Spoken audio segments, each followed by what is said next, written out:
What's up, y'all? It's Shuffle, and in today's video we're going to discuss the idea that Darkest Dungeon 2 might be made for casuals. We're going to look at the votes and stuff that y'all casted on the different things that I use to collect votes, such as Reddit and YouTube. And then also we're going to talk about some of the comments that you posted. There are way too many to get to. A lot of really cool ideas and opinions out there, so I'm just going to pick a few that I think try and highlight the various points of view, and then I'll interject my opinion where I need to. And before we get started, if you enjoy the video, give it a thumbs up, leave your thoughts down below in the comments, check out the description box for all the cool links that we normally talk about. So thank you so much for everyone that does that, and we'll get started here. The first thing we need to do in this discussion is define what a casual actually is. I have nothing against casual players. I've been one myself for other games in the past, and there's still some games I play casually out there when I do have time. So I understand the situation pretty good, I think. And when I talk about casuals, I'm not trying to dunk on them at all. Like, I really just don't feel any negative feelings towards casual players. It's okay. It's completely okay. The reason I'm using casual as a term here is because people really think that Darkest Dungeon is just this hardcore RPG experience, and they talk about things like the roguelite/roguelike features making it more casual friendly. So we're going to talk about that. The next thing that I need to cover is when people called it casual or whatever, like, this idea came from the term dumbed down. So when Darkest Dungeon 2 is being announced and we are learning how the game plays, a lot of people were saying the mechanics look dumbed down. It looks like it's supposed to be simpler and easier for casuals, specifically, so the game sells better and such. I personally disagree with this philosophy because there's definitely a, there's a line between making something accessible and making something just completely casual friendly. And I don't think this is going completely casual friendly, but that's my opinion. Also, making a game more accessible isn't necessarily a bad thing. One of the statistics I like to cite when I talk about the first Darkest Dungeon is that something like only 3 to 5% of the players actually beat the first game. So why not make it more accessible? But anyway, let's get to what y'all said and start with that. We'll take a look at the Reddit thread first. The Reddit thread got almost 2,000 votes across the lifespan of the poll. Pretty good stuff. And it came out to about 25% felt that the game was going towards casuals, and 75% felt that it wasn't. That's a pretty big disparity. I thought it was going to be closer than that. The YouTube poll kind of mimicked the same trend, just not the exact same percentage. But I digress. So we're going to talk about Philosophical Hobbit's comment here, and it says, removing accuracy was probably for the better, both for casuals and experienced players. Darkest Dungeon 1 meta is all about consistency, and the unimpressive base accuracy that most heroes have basically mandates that you trinket slot an accuracy bonus. I completely agree with this. I usually call accuracy, trinkets, and stuff like that a stat tax, so Hobbit has it right so far.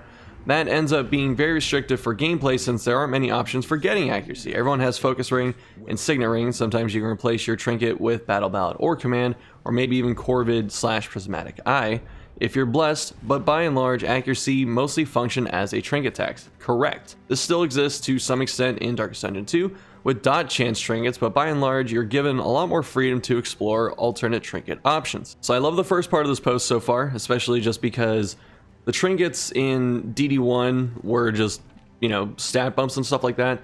In DD2, they have more, there's some RNG to them and stuff, but they do explore other things that are pretty fun, like giving you certain tokens or extra action when you get hit, or chance to heal yourself at the start of the turn. So you get some really busted interactions, like chance to heal yourself at the start of the turn, plus the galvanizing goblet or whatever it is, where you get an extra action when you get healed. Like, there's a lot of fun things you can do with trinkets in this game. Tokens seem good overall to me. I like how there are skills which interact with tokens in neat ways, such as indiscriminate science, that you couldn't do as cleanly with Darkest Dungeon 1 buffs. Seems like they have more potential overall. Darkest Dungeon 1 style buffs are still in the game for when the granularity, I didn't know that was a word, but I understand it, they offer is preferable, and they've also been expanded on, such as Ruin. Seems like a win-win to me. Great point. Probably the biggest change in favor of casuals is the roguelite format. Failure isn't very punishing in DD2 as the runs don't last very long, and failures still provide meta progression. Failure in DD1 means you lost heroes and get to experience the wonderful grind of training replacements. It's a lot more punishing for someone who doesn't have experience with the game, especially since that constitutes a, quote, failure in DD1 often looks like bad RNG instead of player error. I personally prefer the campaign style of DD1, as there is obviously more long-term planning involved that isn't present in the 2 to 4 hour DD2 runs. I wouldn't say it's focusing too much on casuals, it's just different. Overall, that was a very, very awesome post, so thank you very much. I think the idea of it not being as punishing is it's there. It's definitely there because you don't lose like your champion hero that you spent, 2 hours building up or something. Instead, you lose them 4 hours into the run. You might have some mastery points and you get a replacement for someone that might not fit your strategy. Like you may have something that really needs Man-at-Arms to function, and then you get to the inn and you get like Grave Robber or something. So I think there's still punishment in DD2, and you don't have like the long-term punishment, but you definitely have the like vacuum punishment style where it may not, it won't matter when you start the next run for the most part, but when you lose someone on your current run, it can just cost you the run depending on what happens. So I think there's still punishment, but it's definitely not as punishing as it was before. And I guess since we define casuals as not needing to invest as much time into the game, then having something that doesn't soak up as much of your time as a punishment kind of leans towards that. But I'm not necessarily against that. This next comment wasn't in the thread that we just read, but it was a response somewhere else. This is from Heroic Crayfish, and they said, "I'm surprised so many people share the opinion that accuracy is bad but tokens are good, when blind and dodge exist, and are by far the most common tokens with the most obvious counterplay options that most of the time make it seem like the game is playing itself."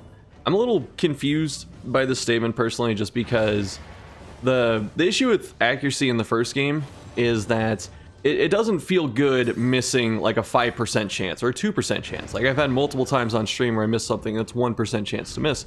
It's not fun, it's not enjoyable, and having blind or dodge plus or dodge against blind where, the percentages start getting lower and such, it's not as frustrating just because it's very clear. It's a coin flip, and it's like, well, this could go either way. Instead of going, I really just missed, 3 10% chances in a row. Plus, when you have those situations where your accuracy is only a few points under hit cap in DD1, unless you have some other ability or camping or something like that to help fix it, you're stuck with that every time you face that enemy. Whereas in the sequel, if they have dodge or if you have blind on you, then you still have ways to get rid of it. You have ways around it, and it only lasts for like that specific attack or maybe 1 or 2 attacks, And I'd even go so far as to say that there isn't always an obvious counterplay to blind and dodge. There's some abilities that deal better with them. Sometimes you think to yourself, well, I can just throw this combat item that has low impact and that'll get rid of the dodge. Or sometimes you just think to yourself, yeah, I'm going to gamble at the 50-50. If I hit it, then I'm in a really good spot. So it's not usually as obvious as it seems, whereas in DD1, it's just stack accuracy. If you're not hit capped, get more accuracy. It seems dishonest to label accuracy as a trinket tax. There's a lot more depth to it than that. Different characters and different moves all have different base accuracies, just as different enemies have different dodge values. There are multiple ways to handle accuracy in the first game beyond trinkets, like camping skills, ally buffs, or debuffing enemy dodge, merc combos, or just leveling your heroes and upgrading skills. True. Sometimes it means not trying to hit a particularly evasive enemy with leper and instead taking your turn to heal and let your allies clean up. Also true. I should clarify, the second half of that statement is true. The thing that accuracy is a trinket tax is 100% like spot on though. It really is. Like, think of the first trinket you slot on most heroes in DD1. It's usually accuracy. It's far more nuanced than, oh, the enemy has 50% dodge token. I guess I'll just fall back on whatever cookie cutter response I have available with this team comp in order to deal with tokens that I'll use until the end of the run, no matter which enemy is holding a dodge token. Which, let's be honest, most of the time means just using an AoE ability to clear as much of the board of tokens as possible in one turn. So even then, like I already gave a couple of examples, sometimes you throw a combat item, sometimes you use an area of effect item, sometimes you just do the gamble, sometimes you use a very low tempo move that might do a little bit of damage, but it does set you up for next turn, so you get rid of the dodge. Sometimes you use someone else's turn and you just basically try and waste it, so you get rid of the dodge so your ally can hit a really good hit afterwards. There's a lot of thinking around blind and dodge in this game. And I think it's interesting to consider it like a cookie cutter response when in the first game, it's really just trinkets or battle ballad. Yeah, you can do some camping and stuff like that, but it's the tools you had to deal with accuracy were far less, and you didn't have as much thinking in DD1 as you do have in DD2 with regards to dodge and stuff like that. So I know, like, I'm biased in favor of DD2 right now, so I'm not going to hide that. And I feel like this person is really biased in favor of DD1. But it is interesting because you could use a lot of this logic to argue against the first game and how bad accuracy is in that game. So it's strange. Forgot to mention how light levels play a part in accuracy management, something else that you don't really have control of in DD2. I remember correctly. I double checked the wiki just to make sure, but when you have low torch, it does not buff enemy dodge in the first game. So there's no like penalty for having that. Instead, what it does is it buffs enemies' accuracy and damage, which makes dodge for you less impactful, but then more impactful at the same time. So I don't quite know what this last point's getting at. The reason I picked this comment, though, it's not to like pick on anyone, but it's really to highlight that Darkest Dungeon 1 is a difficult game. I'm not going to deny that, but it does a good job of hiding how it's difficult. The reason Darkest Dungeon 1 is difficult is because it hides a lot of information from you, and then it punishes you when you don't understand it. And in DD2, it still kind of does that. But having things like, you know, not being hit capped, or the enemy getting like a 5% resist and stuff, that isn't difficulty. That's just variance that, you know, sometimes the enemy high rolls, sometimes you low roll and stuff. I wouldn't necessarily say that that is inherently difficult. The way you handle Darkest Dungeon 1 difficulty, or whatever, like the variance, is to be as consistent as possible. So you cap your accuracy, you get your effect chances up as high as you can, and then the game becomes much easier. So if you have accuracy, sometimes stuns, and then speed and like scouting and stuff, you control so much of what's happening in the game that it becomes much easier outside of boss fights. Draftsman5 has a comment that was kind of in the vein that I was looking for, because this gives us a different viewpoint instead of a bunch of DD1 veterans.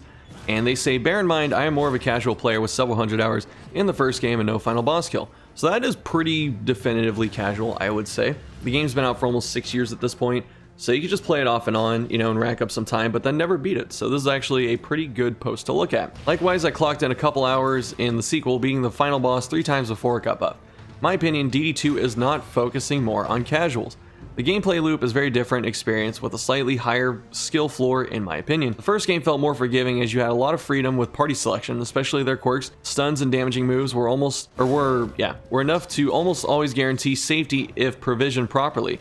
And you could always back out and fight another day when things got dicey. In DD2, you commit or die trying. If you want a certain party prepared to deal with their negative quirks that you're likely to stick with for the whole run.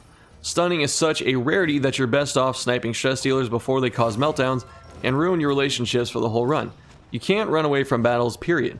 And if you whiff an attack, make a few wrong plays, and don't get a killing blow on a round limiting fight, no rewards for you. Yes, the new design philosophy can feel a bit frustrating and definitely needs some rebalancing all over, but given the themes of the game and overall presentation, I couldn't be more happy it went this direction. It feels more true to the opening statement of the first game, in that you're truly making the best of a terrible situation. And tokens are such a welcome addition to combat, even if dodge tokens always work against me and for the opponents. True. Alright, dodge is a myth. In the first game, death blow resist was a myth, and the second game, dodge is a myth. There's some really good points here though. The fact that you have to commit or die trying is pretty good, because in DD1, you can like completely fine-tune your team and your strategy for that specific mission that you're going on. And that is fun and that is rewarding, don't get me wrong. But in DD2, it really feels like you have to understand the team you're doing, and then you have to pick the correct regions you're going to, and you have to pick good routes, and then use the correct moves in order to succeed. It would kind of be like if you had to play DD1 and just lock yourself to like, not maybe 4 characters, but maybe 6 for the entire, you know, campaign, and then see how you do. So I do like this idea that DD2 is really making you focus on maximizing things, and you will have a disadvantage at some point, and you have to overcome it. There's another point that was something I was referring to earlier, that stuns are pretty safe. Like, you can beat most of the game if you just spam stuns. You know, the only thing that stands out are bosses. So having stuns and speed and accuracy caps and all that, that just makes the game much easier. So DD2 started off pretty easy just because of how stress healing worked, and it was a bit overpowered with how stress healing worked, but now since it's changed, things have gotten a bit tougher. But the removal of stuns has been very noticeable in terms of gameplay. We're going to look at some of the YouTube comments now, and this one is from Mango Fed. I love this profile just from the name and the avatar. But they said that tokens lead to more consistency, which is important for real strategic choices. RNG is important for fun, but too much variance makes the game less strategic. I completely agree with this, and in Darkest Dungeon 1, like I said, there's a lot of variance. Maybe it's not too much, but there's so much variance in that game that making that variance as minimal as possible is how you win, which is what I've usually been talking about in my videos, and what I talked about in this video earlier. And it's interesting to read this comment after reading some of the others that say things like, if you have positive relationships, the game plays itself. If the enemies have tokens, the game plays itself. When Darkest Dungeon 1, I said this somewhere else. It might have been in like a Discord thing or a YouTube comment, but with DD1, like once you get to the point where you understand you cap accuracy and you put like Plague Doctor or like some other stun bot on the team, the game already kind of plays itself from that point. If you have Jester, the team kind of plays itself. Just because it's like, I kill this specific enemy in rank 3 or 4, I open with this move, I open with this move. And for me personally, DD1 is just pretty much autopilot unless a boss appears. But I also understand that my personal experience is not the normal player experience. Next comment comes from Eclectic Spaghetti. Tokens were a fantastic idea. I've already forgotten about DD1 accuracy, and I'd like to keep it that way. Something I think people aren't giving the game nearly enough credit for, though, are the enemies. They're all much more interesting than the ones in the first game, and add a ton of complexity to the battles. The point about the enemies is a fantastic one to bring up, specifically because if you look at some of the other interactions the enemies have, they're way more interesting than in Darkest Dungeon 1. In DD1, the most complex things the enemies could do was like Mark Synergy, especially if you're in like the Weald, so you had the Fungal Artillery and the Scratchers with Rend the Mark. Like that was, you know, stuff that happened. But for the most part, in DD2, a lot of other enemies have interesting interactions. So you have things like the Drummer in the Tangle can do some fun stuff, / annoying stuff with the other, you know, Undead Knights. Then you have the Cherubs and the Evangelists that worship and give it to the Deacon and power it up, for instance. There are a lot of cool interactions that you can do, or I should say the enemies can do, in the second game that you don't really see in the first game. So I think that does add a bit of depth and makes it more like strategic, and you have to think more than you did in the first game. Hotel Trivago says, I don't know about focus on casuals, but I would definitely say the game has been needlessly oversimplified. Tokens are awful and honestly very inconsistent on when they will or will not trigger. One example being Hateful Weak debuff going right through strength or a strength token while normally they would cancel out. I think this is Hateful. I think it gives 2 weak tokens. So if you have like 1 strength, I think like 1 still goes through. I have to double check that, but that might be what's happening. Or it could be a bug. Who knows? It is early access. Stress being rounded down to 10 makes travel RNG stress extremely brutal. I agree. Character input makes route planning less impactful for no reason.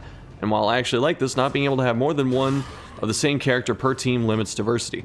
I think that last part's probably just an issue of only having 9 heroes right now. Maybe when we have like 15 or something like that, it'll be a bit different. Who knows? That being said, it is still gorgeous and fun, so I have a lot of hope for the game as it progresses out of early access. As a final note, I feel like the strategic element has been dumbed down a lot via RNG trinkets per run and combat items being equipped. For example, if you have a starter team and go into the starter team, and you go into the Sprawl with burn resist items, you might encounter 1 million lost souls and cultists who have higher blight resist and inflict bleed and blight.